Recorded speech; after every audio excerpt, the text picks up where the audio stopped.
Pick your head up. I'm gonna raise you a blue marlin right now. Fucking focus. Let's put the lines in. Let's do this. 355, man. A blue marlin comes in, fucking suicidal. He is just hitting everything in his fucking way. The mate guy who pitches the bait, hooks his ass. At 4 p.m. we release him.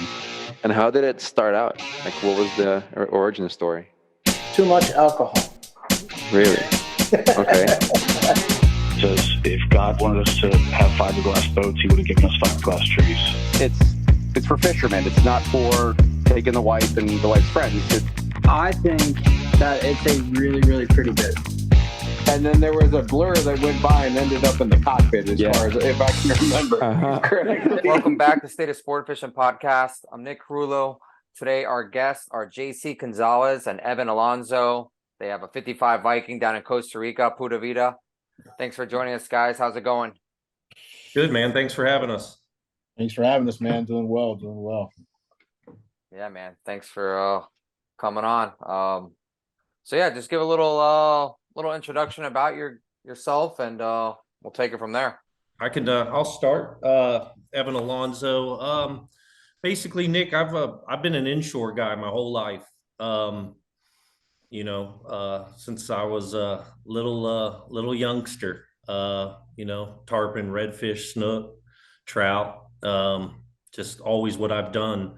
Little offshore here and there, but about 3 years ago, I was fortunate enough to meet JC and have a chance to fish on the boat, and we kind of hit it off and vibed right away, and I've gotten the invite back, and I'm learning. I mean, there's no doubt about it. I'm definitely the greenhorn on the crew, and I'm soaking it all in, man. I'm trying to learn as fast as I can. JC and I were actually talking a little while ago, and I was unsure if my inshore experience would ever parlay, into this offshore bill fishing. And at first I was like, man, this shit ain't even close. And it's not, but it's definitely, I'm learning fast, and I think it is from my inshore background. So, man, it's been a blessing. I love this shit. It's, it's one thing to go out and fight these fish and get to do this stuff, but to do it at this level and get to enter in these tournaments and travel all over the world, it's been a blessing, man. It's been a blessing. I'm ate up with it. There's no doubt about it. I get calls all the time now to go fish inshore, and Yeah, like, nah, I'm good. yeah, I'm like, all right, I got shit going on, I got work, whatever, Dreaming about Billfish now. Oh man, it's just nothing compares, bro. Nothing compares. It's and it's the community. I mean, the people I've met in the short amount of time that I've been doing this, is just some really good people, man. Between our crew, our captain, other Ticos down in Costa Rica, within 6 months of fishing with JC, I bought a place in Costa Rica. I said, I've got to be here. And it's been on ever since. And yeah, man, it's a hell of a game. It's some cool shit, and we all vibe, we're all pretty much high school buddies. Our whole team kind of grew up together. It's we definitely have that vibe on the boat, and our captain, our crew, they're top notch. So between all of us, we're doing good, man. We 2 years ago we went out to Bisbee's, and nobody knew who the hell we were, and we ended up getting second place out there, and I think we all realized at that point, shit, we're decent at this stuff, and it's, some of these teams are fishing year round, they're doing this shit every day. And to be honest with you, as much as I would like to get out to Costa Rica and play fish, a lot of it mostly tournament fishing. So, me personally, I'm not doing as much as I'd like to do, but, we still hang with some of the best in the world. So, I mean, I think it says a lot. And I think we're just really getting started. I mean, we're going to go back to Bisbee's later this year. And of course, we got the third leg of the Triple Crown coming up. And we're going to hit Mag Bay after Bisbee's and a couple others out in Cabo. It's been great, man. So I'm blessed to be a part of this team. That's awesome. Fire me up. I want to get down there now. I'm telling you, man, it's even with the way the fishing's been down there recently, it's there's nothing like Costa Rica, man. It's there's just something about that place. As soon as I get off that plane, I swear I feel like 200 pounds comes off my shoulders. There's just something about the vibe down there that I can't get enough of it. Love it. Love it. That's awesome. You're up, JC. All right, man. I'm JC Gonzalez, born and raised here in the great state of Florida, here in the Tampa area. Been fishing since I was a little kid, like Evan, 5 years old. Basically bottom fishing here, man. I don't think I saw a billfish until I was in my 30s. Never dreamed of maybe catching a billfish. Here in Tampa Bay and the Gulf of Mexico, man, you see a sailfish, you're the lucky one of the 10. So I've been offshore guy, run 100 miles, 120 miles, go grouper digging, all that stuff, always on center consoles. And about Father's Day around in 2019, I went out with my kids and the weather was supposed to be great for Father's Day. I took my father-in-law out and my wife, good family day. And it was so shitty that I got home. I told my wife, I said, I'm selling this fucking boat and I'm getting a Sportfish with air conditioning and a Seakeeper. I'm tired of this bullshit. So we did that. I was able in July to purchase this 55 Viking 2017 through the Galati guys. And honestly, we bought it. We fished it a couple times. It sat in Anna Maria at the marina there, and it just sat there. I think it sat for 3 months. I never even went to go see it.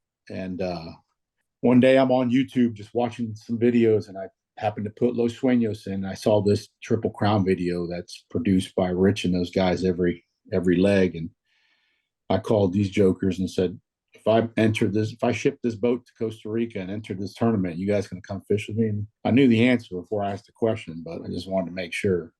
So they all jumped on board. I shipped it December 2019. We fished the Rockstar in January 2020. And after fishing the first leg of the Triple Crown, I looked at the guys and said, y'all better have a boat in Tampa because this motherfucker's never coming back. I'm never bringing this boat back. And that's what Evan was saying. I mean, down there, it's something special, man. I made a lot of good friends over the years. My captain and the crew, they're all from down there. They're all Ticos. Good dudes. The captain's wife is actually my wife's partner in the women's tournaments. They fished the Pescador. They fished the ladies' Triple Crown. And kind of good little family environment going on down there. The boys, like Evan was saying, they're all high school buddies. We're all friends, and man, we might not win, but we have a goddamn good time doing this shit. So we have a good run at it. So that's the most important part. That's it, man. I remember after the first leg of the first time we fished, I think we came in like 4th or 5th, and I got a text message, an Instagram from you about the Billfish gear. And I said, yeah, man, I'm seeing your stuff. I love that. I love those shirts. Let me get some stuff. And you start talking, and I go, listen, man, we came in 4th or 5th, and you were like, man, that's a great job. And I'm thinking to myself, this is by luck. Shit, man. I didn't even know how to hook a fucking billfish until January of that year. So we were just there by luck. Rudy led us to happen to stumble across the marlin, man, and hooked them. I don't even remember how the hell we hooked them. I couldn't tell you. But all of a sudden everybody's telling us, man, who are these guys, these new guys, and what a great job. And I'm thinking, I said, well, 4th or 5th ain't big. And I said, this is all by accident. And I remember you saying to me, nothing down there is by accident, man. You guys have something going on. Something was right. And we got a great crew, good captain. So were you able? Did you come across your captain from the beginning? So our captain is so back when my kids about 15 years ago, we used to do like the whole Florida deal. You know, all my buddies up north go, hey, where do you guys go for spring break? I said, well, we go skiing. And everybody from up north comes down here to Florida. So we would go to skiing one year, and then the next year we go down to Costa Rica, and we would flip flop. So I would bring my kids down here, and you know, my kids, we'd stay down 7 to 10 days and fish, you know, 7 days out of the 10 with the Costa Rica Dreams down there. And that's where we met the captain. And he, every couple of years, we come down and just fish with him. You know, I'd reserve it on phone, and we would keep in touch through, you know, through text and email. Super cool dude. What made me kind of become his friend is that, you know, this guy, when we weren't fishing with him, he would say, what are you doing tomorrow? And I said, no, nothing. We just hang around the pool. Well, I'll come pick you up. I'll take you to where I'm from. I'll meet my parents, and we'll go see, you know, I mean, these people out of the goodness of their heart would take us around to meet their family and bounce around and meet all these people. And I'm like, man, you know, here in the States, doesn't really happen that much. Everybody keeps themselves, you know, and these people they give you what they don't have. You know, they invite us to dinner at their house, you know, very, very humble people. And I kept saying to my wife, I go, there's something about this place. I said, this is crazy. So I always tell the story. I said, my wife and I were very fortunate to travel with the kids all over the place, you know, to Europe. And there was something about Costa Rica. It's the only place we would travel back from. We'd get to the airport in San Jose, and we all look at each other and go, we don't want to go home. This is, you know, we'd be in Europe for 2 weeks, and we're all like, hey, you know, we can't wait to get back to our bed. You know, we're tired, this and this. But in Costa Rica, man, it was nobody wants to go home. Can we stay an extra day? Can we try to figure out a way to stay an extra day, right? So my wife, I said, there's something about it, man. Something magical about this place. It's the people. It's the culture. It's, you know, the laid back lifestyle. So when I shipped my boat down there, man, and it was like, man, I'm home. I'm in heaven. This is it. Super cool place. Just very fortunate, very blessed to have a great business, great people to work in our business, that I'm able to take some time off and do what we love. So, yeah, that's amazing. Good place to be for sure. Definitely, man. Absolutely. Yeah, I'm hoping. It's kind of sucks that those tournaments fall on our big tournaments here. So one day I'm just gonna have to make the switch. You were down there, weren't you, fishing on that boat you're saying, the Chama, right? Leo was on that boat. Yeah. Oh, Leo's on that boat. Yeah. So it's a definitely a special place, man. You know, Bill Royster had a dream, and it was, man.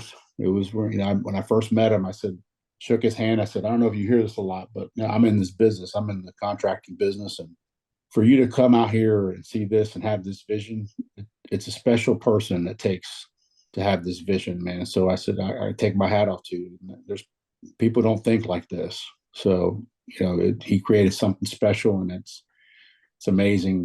The camaraderie, the people there, and, you know, everybody's so cool, man. It's crazy. And, you know, since then, Evans bought a place. Our friend Ben, everybody, all my buddies come down there buying places. So, in Los Sueños or outside? No, in Los Sueños. In Los Sueños. Yeah, oh, wow. Yeah. They're coming down. They're like, man, we don't want to leave. And you know, their wives are like, we love it here at the beach club. You guys can fish all day, every day if you want. You know, so it makes it nice, man. So that's awesome. Yeah, you know, I get asked all the time. They're like, what is it, man? You know, you've been all over the place, and similar to JC, you know, I've been fortunate to I paddle and have traveled all over the world doing that. And you know, I definitely have been to some prettier places than Costa Rica, but you know, people always ask me, you know, what is it? And it's hard to describe, man. It's like JC said, it's the vibe, it's the people, the camaraderie. It's got everything, the culture, the food, and just that feeling, you know, when you get there. It's I don't know, the stress just goes away. So yeah, we love it, man. We're ate up with it down there. That's awesome. How's it going, man? Good. How you doing? Good. Thanks for joining. I was unavoidably detained. We're in trouble now. Better late than never. You were detained, huh? You were detained, huh? That's a usual Tuesday for you. Sounds about right. First day back to work and all. That's Yeah. the toughest one. Yeah, we just we all flew back yesterday from the Triple Crown from the second leg. So you know, we all have businesses and stuff. So I think we were all pretty much cramming in about 2 weeks of work today. Yeah. Before we came on with you. So but And I'm done. I'm ready to go back tomorrow now. I'm ready. I'm ready. I know JC's ready. I didn't want to leave, me and my wife. When you got that boat, did it already had the sonar, or you added that? No, so we bought the boat. If you remember back then, you know, every boat that was on the market didn't have a seakeeper. You know, that's the boats that were kind of lingering around didn't have seakeepers. So I was hunting for a boat with a seakeeper for selfish reasons, especially down here in the Gulf. You don't have too many good days. So we were able to find that. And then we actually put the sonar down in Costa Rica. We put it down. We put it on in 2021, I think it was. Yeah. Sorry to interrupt. Like, who was it that made you realize that it's like, hey, man, if you're going to be here, especially, I mean, no matter where you are really now, but especially in Los Sueños and compete in those tournaments, you know, who's like, hey, you have to have the sonar. Full disclosure, my captain didn't want to do it. You know, he was like, oh, we don't need that shit. That's too much money. You know, and I'm like, I go, listen, it's not about the money. It's not about it's a tool like anything else, right? Yeah, you know, I use an example is we're fishing the Pescadora in 2021, and my wife and his wife are on the team, and we find a big hit on a radar, a bunch of birds, you know, bait crashing, all kinds of stuff. You're thinking, man, we're gonna crush the sails. They're here, right? You know, kind of like his deal. That's what he would find. I mean, the sails they're gonna be here. They're gonna bite. They're not biting now. They're gonna bite in a little bit. They're just, you know, waiting for the afternoon bite, right? And here comes the Uno Mas guys coming in at the same birds, right? They're rolling in, and I look up at him. I go, he's got a sonar on that boat. If he goes around these birds and leaves, we might as well just leave. And sure shit, man, he goes and leaves. I said, he's got a sonar, man. There ain't a fish here. This is just a big bait pile. So we, you know, I said, so it's a tool. It's going back to what I was saying. It's to take the doubt, right? You know, hey, yeah. How many times you get to somewhere and you're like, man, there's fish here. They just got lockjaw. They're not biting. And if you don't have the sonar, you're not going to see it. You know, you might run over a few, you see some on the sounder, but you're not going to see them. You know, and that's why we got it. And it's the first tournament we fished with it. We came in second for the day. You know, it's funny. I remember, sorry to interrupt you. I remember when you finally decided to get the sonar, it was the same boat. We had been running over bait back and forth.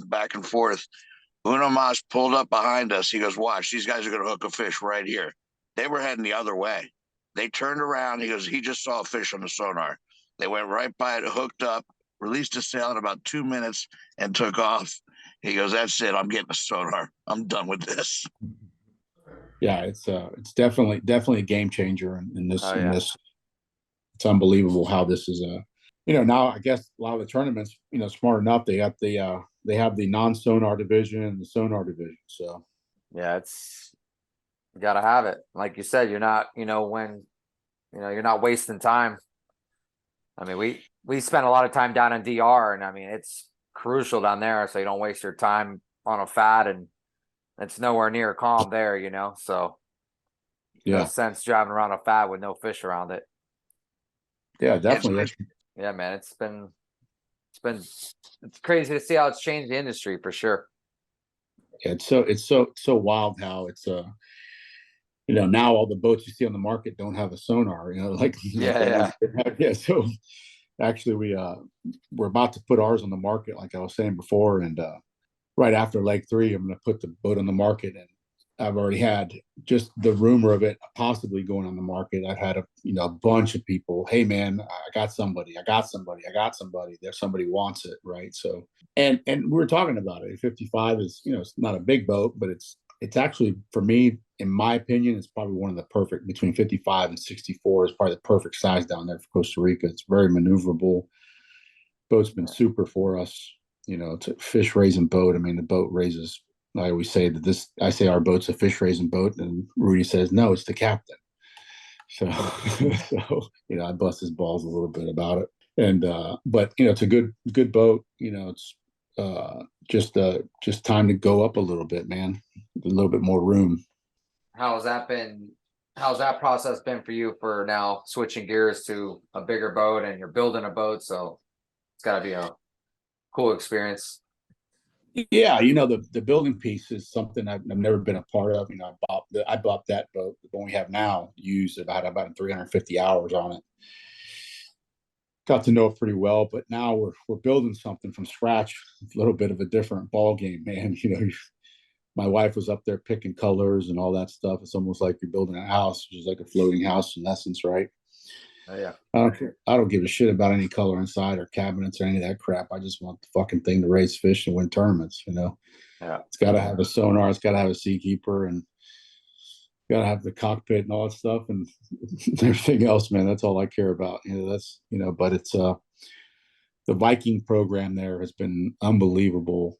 I put a deposit back on it probably about a year and a half ago, and very accommodating. Pat Healy and his team are pretty amazing people. They have, definitely world-class service there with the Galati guys as well. It's been very impressive, dealing with them.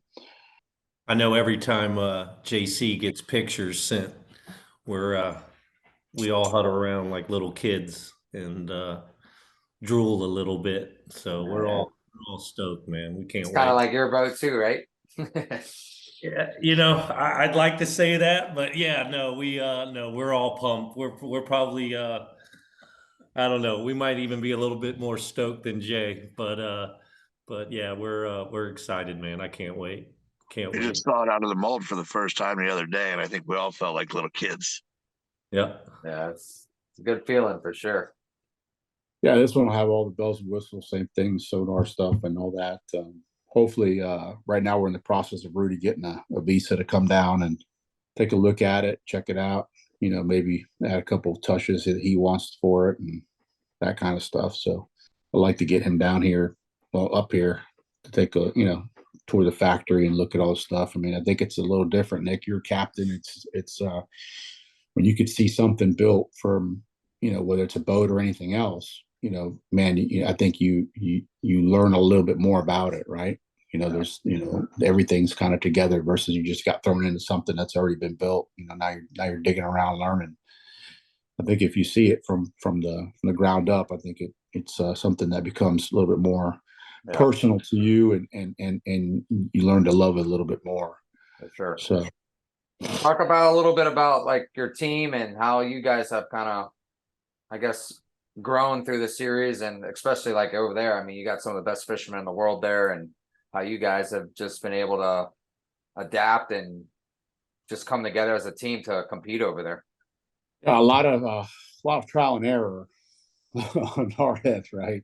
Well, more error than trial, probably. Yeah. But yeah, these learning how to hook some fish. Crew's been very, very, I don't want to say they've been very patient teaching us how to not blow reels up and shit and burn a bunch of line, because they have to change the line at the end of the day. So I think I should have bought stock in Berkeley line a couple years ago, because man, we've gone through some of that shit. I think a couple of the guys are missing fingerprints on their thumbs. So a lot of blisters on thumbs. Yeah, that's part of it. Especially man. Chris. Oh man, I didn't want to use names, but don't worry, I did. Yeah, Chris is. It's been a lot of repetition. I mean, it's just something. I go down there a lot. I'm able to go down more than some of the other guys on the team, and it's just you just got to keep doing it over and over again. And then it's like JC always says, it's a feel thing. It's a lot of guys. They count to 7, count to 5, then they're putting the hook set on, but you really just got to get a feel for it. Yeah, my wife and her partner, which is Rudy, the captain's wife, they learned how to hook fish in Mag Bay. Man, I was up in the bridge. That was a painful day. That first day, I swear to God, there was more blow ups in the lines that I never seen anything. They don't like for me to talk about it, but I guess it is. But man, that second day they were like pros. I couldn't believe it. They were crushing them, having, they learned pretty fast, pretty quick. These women are, I'd say it all the time, and I'm going to keep saying it, man. These women they're way better than we are at this shit. So they're way more patient. They listen, they pay attention. We're in there cracking up, talking shit, telling jokes all day long, eating shit. These women, they don't even take their eyes off the lines. They see stuff before we do, not even close, man. Yeah, I think that's Very a common thing across all female anglers. They listen. Yeah, man. I'm surprised. My wife she's caught a couple more fish than I have. I've never even caught a black marlin. She was able to catch one last year, right before the Pescador. I think Rudy put it at like 800. She fought it for 2.5 hours on stand up. Man, I was up. She's like, all right, I'm tired. I'm going to give this up. And we had already leadered the fish, but we wanted to get it close to kind of measure it. And so she gives me the rod. I said, "Why don't give me the rod? You're fishing tomorrow in a tournament. I don't want you to be tired." And when she gave me the rod, I said, "I'm going to horse this son of a bitch up. Watch, you'll see." Nope. Big old giant black marlin took me for a ride. I finally told him, "Mate, cut this fucking thing off the line. I'm not fighting this thing for another 2 hours, man. Let's keep going. We got shit to do." So, these women are real good. At what they do. I'm so impressed, man. So. But that's it, man. So we got like a family deal. Our mate we have a mate that was our guy, or our second mate. He's now the mate on Insatiable with Ian there in the marina. He's actually Rudy's son. Our first mate right now was Rudy's first mate when I first came down fishing for the charter. So I got like the whole crew back together. These guys are nice. Yeah, they're like brothers. They know each other for a long time. So very happy to have a good crew. These guys take care of the boat. Everybody that walks on the boat says, "Man, this boat is one of the nicest taken care of boats." I mean, they put wax on wax. When I'm not fishing, they're taking care of the boat every day. They do all the stuff. I mean, that's one thing that goes unnoticed. These captains and these guys, on all the teams, they work so hard to, we show up 6:30, grab a fucking rod and fish. These guys are there at 4:30, rigging baits, checking drags, doing line, all the stuff, check, it's a lot of those guys go unnoticed, man. We're very fortunate to have these captains and crews work with us together on these teams. So we love those guys. They're part of my family. If I can do anything for them, and same as Evan and Benny, Chris and Mike, these guys, they're our family. So we try and take care of them as much as we can. You got anything to add to that, Evan? Yeah, I was gonna say, man, I was just gonna piggyback kind of what JC was saying, but like I said earlier, we're pretty much all high school buddies, so we're kind of like brothers, family, and so is our captain and crew. So, and then that all gels together, and it's just a vibe on the boat, man. We definitely get it done and have fun while we're doing it, maybe a little too much sometimes, but no, when we know when we got to get serious but we still try to have a good time out there.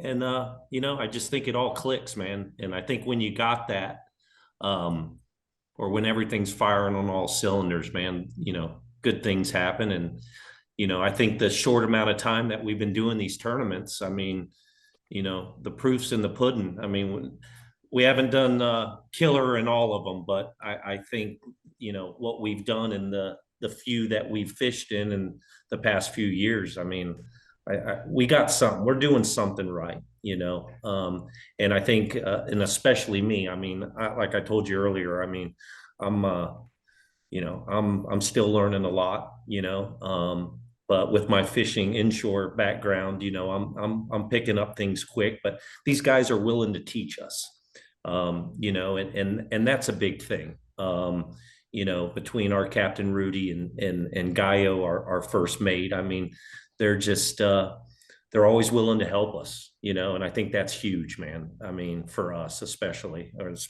for me. So it's just a vibe, you know, we got it. And you can tell, I mean, the minute, you know, I stepped on with Ben the first time on the boat, I was, you know, the minute I stepped off, I was like, dude, I need to get back on this boat, you know, and it's been on ever since. So we love it, man. It's Have funny, you, go ahead. James invited an old friend of mine to go fishing with us. And this kid's been fishing billfish tournaments, mainly in Florida and the Bahamas since he was 10 years old. We fished a weekend there. He says, man, this is the most amazing fucking operation I've ever seen. He goes, I fished with a lot of people. He goes, I've never seen anybody run a tighter ship than this. He goes, this is just a class act all the way around. And that's, you know, those guys are the key. Without the crew, 4 years ago, I didn't even know how to hook a sailfish. You know, we're a group of fishermen from Florida. Have you guys been able to do any of that fad fishing out there? Yeah, we did it a couple times. Once again, same thing. You know, it's not as comfortable on that boat since we have all the guys, the crew, and everything. So we'll do a little bit more of that coming up with the new boat. I'm not a big fan of spending the night out there. You know, I'm not gonna lie, I've shit my pants a little bit. I've had a couple scares out here in the Gulf of Mexico. So, you know, kind of a big sissy when it comes to spending the night out in the water. I'm always thinking shit's gonna happen, a pump's gonna blow up, we're gonna sink out here. I mean, you know, my brain doesn't work. I don't even sleep that much when we're out there. But we've done a lot of day trips to the fads there, you know, the 60-mile buoy, all that stuff. That's, you know, you hang, you know, I think the last time we were there, we went 7 for 10, you know, on a 4-hour trip. So, I mean, it's just those fads out there are when they're on, man. It's so crazy. It's so crazy out there. Like you said, with the sonar, you're able to locate the fads and the bait balls and see if the fish are around them, because a lot of times you might not, you know, you have to go out to the 70s or the 100, 130s. You know, there's fads all the way out there. And but man, the amount of blue marlin they produce in the off season is unbelievable. You know, that's some of the best fishing, along with like the mag bay stuff that we did, is that I've ever seen in my life. You know, very fortunate to have done that stuff. So you kind of your schedule's kind of been Costa Rica to Cabo. Yeah, so back in after all the pandemic shit, you know, we kicked back down in 21 and fished the Triple Crown, and then, you know, got a wild hair up our ass to fish. I think me and Ben have been talking about fishing the Bisbees for the last 20 years, mainly talking shit, because I don't think we had the money to do anything. But finally, we got together with the boat and said, I'm just going to ship it. So we were able to get a slip in the San Jose Marina down there in Cabo. And so we shipped it. We entered all 3 tournaments. The Los Cabos offshore, I think, won, and the second one was the Little Bisbees, which is the Bisbee Los Cabos. We came in second there in the release division. You know, and our captain, nobody's ever been out there in their own boat. I fished out there one time before, you know, when my kids were like 2 and 3. I'm talking like 2003, 2004. That's where I caught my first blue marlin. But, you know, nothing, so much has changed out there. My captain definitely never been out there. My guys, the whole crew had never been on an airplane. You know, these guys went to Cabo. It's funny because here in Florida, when you're going offshore fishing to grouper fishing, you know, all these tackle shops have those top spots maps, right? You know, and then all my buddies at tackle shop, we know a guy knows his shit when he doesn't buy one of these things. These people go in there and buy a top spot. They make fun of the guy, right? We go into Minervas in Cabo at the tackle shop, and we buy one of those fucking maps. I told Rudy, I go, bro, this like goes against everything I grew up with, man. You know, but you know, he's looking at all this shit, and dude, we found him. You know, we actually tied for first, came in second on time against some of the good teams, man. So it was a couple hundred boats. It was pretty cool tournament. Become second place in, and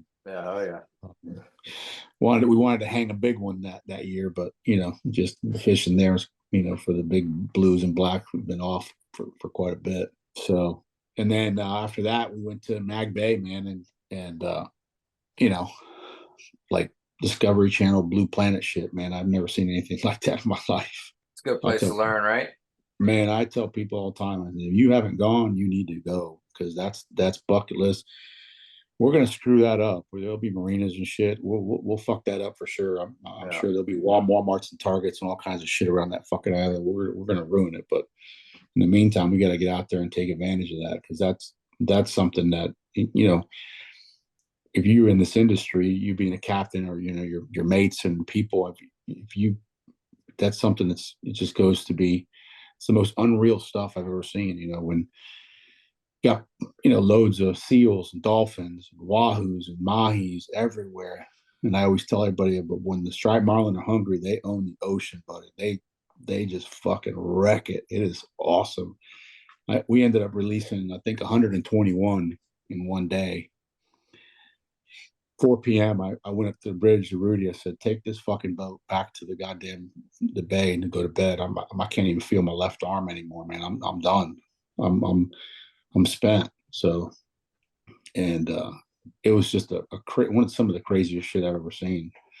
The boys didn't get down there. And everybody has, you know, everybody's got kids and businesses. So, but this year they're threatening me. They're going to come down and visit and do Mag Bay at least one time. Oh yeah, I took a month and a half off this year. Yeah, I was gonna say I've already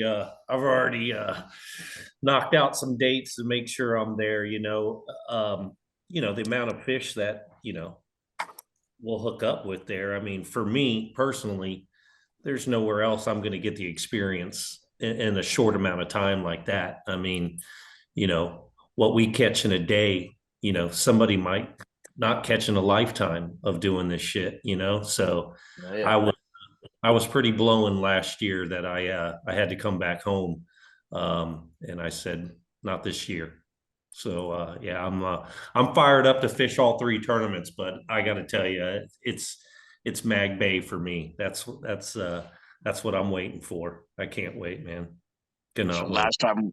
Last time we were down, we were breaking in a new mate on a charter boat we had bought in Costa Rica. And JC said, why don't you fly him up here? We'll take him to Mag Bay and we can have him rig baits all day long. He spent about a month up in Mexico. And then when they left, I talked to JC. He says, man, that kid can hook fish now. He don't miss anymore. He got a lot of practice in Mag Bay. Yeah, places. We got to get there. What about, do you have any other places in mind that you want to travel to and hit on the Pacific? We thought about doing that, couple things, that maybe doing that El Salvador tournament that I've heard about. I think it's in November. Yeah, that fishing's badass down there. Is it? Oh my gosh. Yeah. The only thing, I think the drawback, what I've heard, a couple of the observers, actually, a couple of the guys, the observers there in the Triple Crown, there are captains themselves. The drawback, I think, is the marina. It's hard to find a place to stay there, or something. They were saying something about that. So they base the tournament off the tide there, because they have like crazy tides, and you can only get in and out of the marina at a certain time. So they base the entire tournament in the month based off the tide there. So it's Sorry to shit my pants before. That makes you fucking pucker factor. Jesus Christ. Yeah, I don't know. So that we thought about the Penis Bay. So maybe when the boat gets shipped down here, if we have to float it on its own bottom, when you go through the canal, maybe we do that the Tropic Star area down there in Panama. Try and hook a black on live or something down there. Something different, Maybe either that or go up to like Hannibal Bank, fish that way. A lot of options. There's so much good fish. place. I did some spearfishing there a few years back, man. That was pretty epic. Yeah. Shot some giant yellowfins and swam with some black marlin and stuff. It was pretty fucking cool. That's awesome, man. I've heard a lot of good things about there. A cousin of mine went there. I remember sending me a picture. He's on like a 25-foot pango. They had a black marlin that died on him. It was like a 750-pound black inside the pango. I thought that son of a bitch looked like it was going to sink. There was no way I'm putting that fish on the boat. And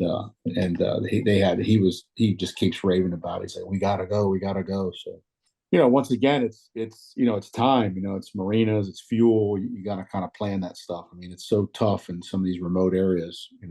Yeah. Guatemala too, man. I would love to. I keep saying like they got to get a sonar boat to Guatemala because you'd probably catch 150 sails in a day if someone were to bring a sonar boat there. Yeah, Belita, if you know, there's a guy named Johnny. He's a old-time captain there in the Los Sueños Marina, old Cuban guys. We're good friends. His boat, what he runs is called Bolita. He was going to go up there. He's got a sonar on that boat. Him and they don't fish any of the tournaments, but he was going to go up there. And we were thinking about coming up there to fish with him. I heard you get a ton of bites up there. Oh, it's pretty sick fishing for sure. Yeah, I'd love to do that. That'd be great. But the deal here is the tournament stuff. So we kind of play around that tournament schedule. Yeah. We're threatening to take the boat out to the Cocos Islands, about 290 miles off of Costa Rica there. Yeah. Maybe do that for a week and go down there and see what we can find on the way out and the way back. But just very fortunate to do this. We just have so much fun with my family, and my daughter is actually getting married down in May in Costa Rica. Nice. Yeah, so my son. You guys might as well move there, man. Man, I tell you what, if my wife and I just became residents because we didn't want to check out every 90 days. So we now with the business, we've been kind of busy. We have to come back, but we love staying there January all the way through April. We don't even like to come home. What's a memorable day you guys could? I'm sure it's gonna be in Costa Rica. What's a memorable day that rings a bell? Or you guys just a great day of fishing, or whatever it is that you guys good fish story? Shit, I'll say this one was doing the Rockstar just last month, or in January actually. But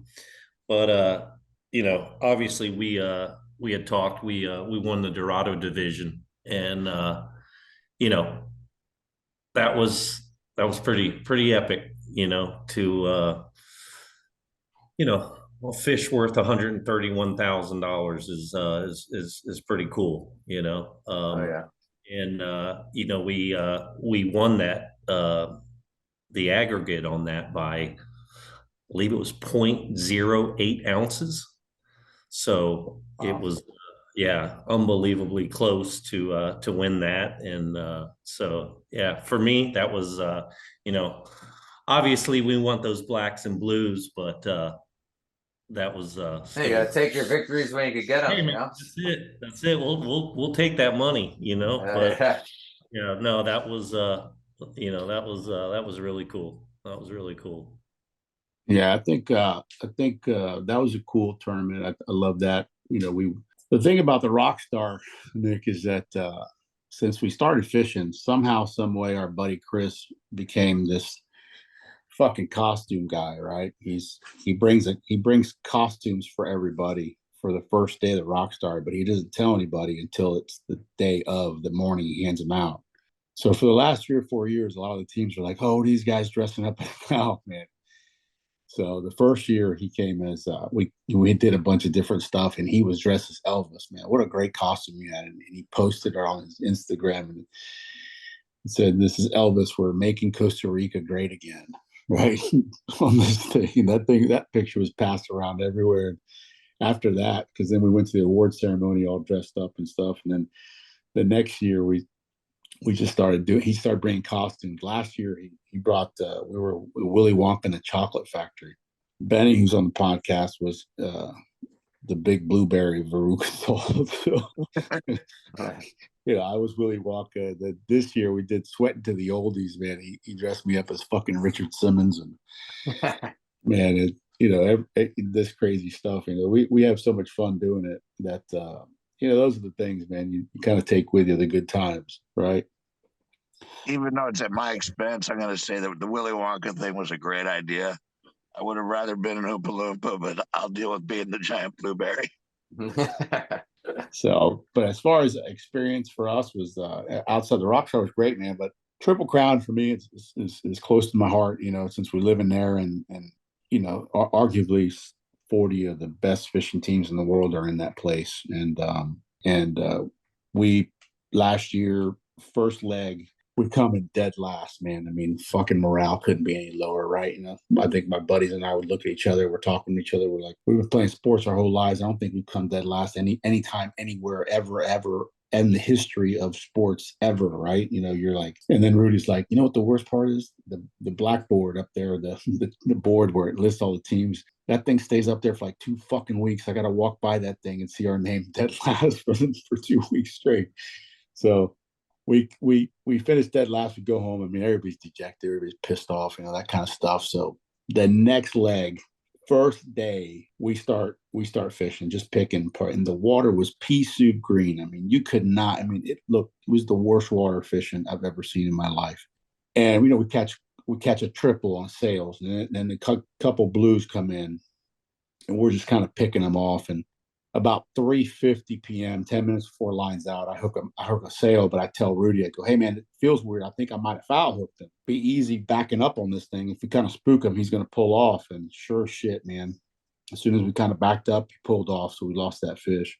And we fished with the radio down, so we don't know who's in first, who's in, man, you can't even hear it, right? We can control what we do on the back of this boat. That's it. We don't I don't care who's in what's happening. So, I mean, he sees my face and I'm dejected after losing the sailfish, and he yells at me, pick your head up. I'm gonna raise you a blue marlin right now.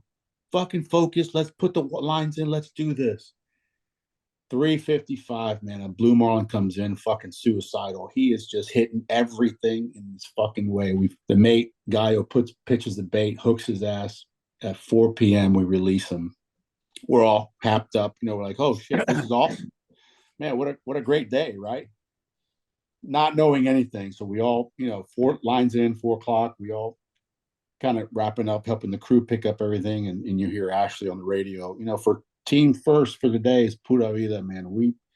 I bet you can hear a scream here in the United States. We were hugging and jumping up like, how the fuck did this happen? And that marlin put us ahead.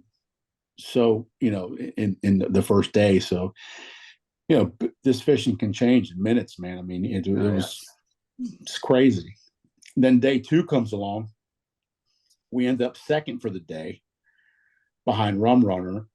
And, we slow fishing again, shitty water. All of a sudden, Mike hooks a stripe on the right long. He's fighting it as the dredges are coming in. My wife's up the bridge yelling, there's another 2 down there. And these 2 striped marlin are following the dredge in. I had already picked up my right flat. I legit just dropped the bait in the water. It swipes it. It was released right as it caught, I fed it a little bit. The observer counts the release. We get a double striped marlin hookup, end up second for the day in this just crazy tournament. And then the third day, we didn't catch a fucking fish. We didn't see one fish. We were ahead. We were first.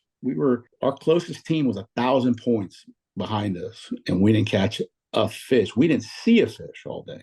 And on the third day, and we ended up, I think, in 6th or 7th, something like that. So highs and lows, man, but that daily win was a big thing for us. That was after being dead last, it kind of picked everything up. Yeah. So those are the days that you kind of you enjoy being out there, Yeah. And we're just talking about this in a recent podcast that you're never out of it. You just got to stay focused, and a few fish could just bring you right back in a matter of 30 minutes, an hour. You could be from first to last or last to first in no time. Yeah, it's the point structure, right? It's the Marlins are 500, and the sails are 100. So I mean, you're thinking about it. I mean, you just said it. At any second, man, it could change your day. You can bounce up quick. So that's fortunate enough. We have a good crew, kind of lead us. The captain's good, and all the guys are very, very, very good mates. And so we're every day out there is just very fortunate to be out there on the water fishing, man. So we enjoy ourselves, man. You know, I still, you know, you had Johnny Legrand on here the other day, and you know, these guys are fucking, you know, been down there for 30 years, man. You know, we've been down there for 3. We don't know shit. That's why when the lady called Evan about being on the podcast, I'm like, what the fuck are we going to tell these people about fishing? You know, these guys have been doing this forever. We just fucking showed up 2 years ago. Now, you know, but you know, we enjoy it, man. We have a great time, and you know, we're trying to compete every tournament, so we try our best, right? Yeah, I'll tell you. Go ahead. Another one for me was Cabo. I mean, fishing the Bisbees 2 years ago. I mean, that was just unbelievable. And you know, to take second, you know, in the small Bisbees was, you know, nobody knew who the fuck we were, and we knew that, and somehow we pulled it off. And I know for me that was when I was like, shit. You know, we've got real potential with, like JC was just saying. I mean, we're, you know, rookies when you know, look at some of these teams that been doing this shit for 20, 30 years and fish year round. And, you know, we would definitely fish year round if we could, but you know, we all have businesses and family and shit. And it's, so the little that we do get to do, I mean, to compete with some of the best teams in the world, I mean, I think it says a lot. So, you know, for me, that was a game changer for me. I was hooked ever since after that, you know, and I can't wait to get back out there later this year. It's gonna be some good stuff. Yeah, for me, Bisbee's was, you know, that was something that was just epic for me. That's, you know, I think JC had mentioned we started talking about Bisbee's.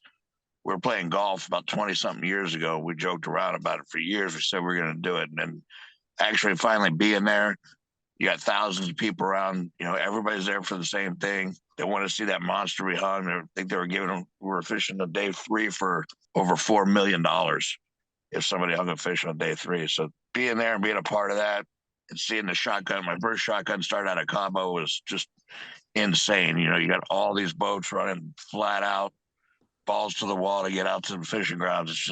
It's something to see. It really is. It's kind of, I was in awe the first time we were there, and I just can't wait to get back. I'm looking to get back to try to find my drone or 2 that I left there in the water. That's funny. Evan's good for a drone a season at least. Easy. You're being it's too generous. Maybe 2 or 3. Don't tell me you bounced them off the rigger or something. Oh, that was me. That was me. The first drone I had, I'm bringing it down and I'm trying to grab it. I forget about, you know, I don't know shit about these things. I'm trying to grab it. The sensors are, so it's getting away from me, and all of a sudden it hits the rigger and it fucking falls in the water right there in Anna Maria. I'm like, well, there goes 2 G's down the fucking toilet. Somebody goes, go get it. I'm like, what the fuck would I want to go get that for? It's worthless. I've seen some funny ones for sure. Yeah, I let Evan do it. I let Evan do that drone shit. I'm done. Yeah, no. Nothing makes a good laugh though. I'll tell you when they do go in the water. Oh, man, I tell you, the one in Cabo, it actually, for whatever reason, all my other ones, man, as soon as they hit the water, it's lights out. But I literally got about 2 feet under the water. So I got my first drone underwater shot, which was pretty cool. And nice. Of course, the crew thought that was funny, but no, man, it's good stuff. I like. I've always been into filming and shit, so I enjoy it. But I enjoy holding that rod a little bit more. So I'm doing a little less and less filming nowadays, but it's I don't mind, you know. But no, it's good. I like it. Good stuff. That's awesome. Nick, we're probably going to end up trying to do that since the boat's going to be done. The new boat's going to be done in July. Hopefully we can do some of that mid-Atlantic stuff. Maybe. Nice. Yeah. The mid-Atlantic or the Big Rock or something. I think Big Rock or one of those that's out there on the East Coast. Yep. I think White Marlin's kind of hard because of space, I guess, but we'll see what we can kind of maybe probably use the boat there. It's, you know, it's easy on the way down, maybe stop there and fish one of those tournaments just to try our luck around the East Coast. I'm pretty sure it's not going to be as calm as Costa Rica. So struggling with that piece of it, you know. You'll break that seakeeper in. Yeah. Yeah, man. Even though we have a seakeeper, I hate rough weather. And the crew bust me about it all the time. They're like, "That's why JC doesn't like fishing the fads because of rough weather." I'm like, man, I like it flat calm. I'm good. Yeah, you wouldn't like DR then. I heard I was invited by the Viking guys to go fish the DR last year on that 68, their demo boat, and just my scheduling conflict. But I did it this year with them in Bermuda. Pat Healy, their team invited us, Sean Dooley and Smalls and those guys. My wife and I went down there and fished with those guys. A great group of guys there. We had so much fun. So, and it was fucking rough. Yeah. But Bermuda's on the 80 footer, man, I think we were fishing like 10s, and it didn't feel like anything. I'm like, damn, this is nice. I thought I was going to be sick. Well, cool. We'll have to get you guys on once you get the new boat and maybe fish the season on the new boat. We'll get you guys back on and, hear some new stories with the new boat and everything. Definitely, man. Definitely. Yeah, we'd love to. We'd love to. That'll be good ones. We'll have some good stories for you. That's for sure. Yeah, hopefully a big win here, hopefully soon in your future too. That's all we're looking for, man. Hey, it'll happen, man. That'll happen. It ain't gonna be for lack of trying, that's for sure. The boys are gonna be ready for it. So, well, cool, man. Thanks, guys. I appreciate you guys coming on. You got it, man. Thanks for having us on. Thanks for having us. Yeah, appreciate the support. I've got to get you guys some of the new gear if you haven't tried it yet. Oh man, I got the pants, man. I love them things. I fucking wear those things all the time. Yeah, those new pants. I actually got Rudy a pair too, a couple pairs, and he's he likes wearing for the sun and stuff. But they're nice gear, man. We really enjoy. I wear it all the time here, even in Florida when I'm not fishing. So yeah. A lot of my people here in the neighborhood are like, "What is that stuff?" I go, "Here's their website. Order the shit, man. They got good stuff." So trying to push you guys, man. Appreciate it. All right, brother. Well, thanks, man. Yeah, we'll be in touch, man. We'll be following Definitely, you guys. Man. Thanks. Definitely. We'll be in touch. Maybe you can come to Costa Rica, come fish with us, Nick. Absolutely, man. I love that. Yep. Whenever you're invited, whenever you want to come, man. So. All right, I'll work the sonar, whatever you guys need. Yeah, whatever, man. Whatever you want to do. Sounds good, man. I appreciate it. All right, brother. All right, see you guys. Okay, Take buddy. care, man. See you, bud. See ya.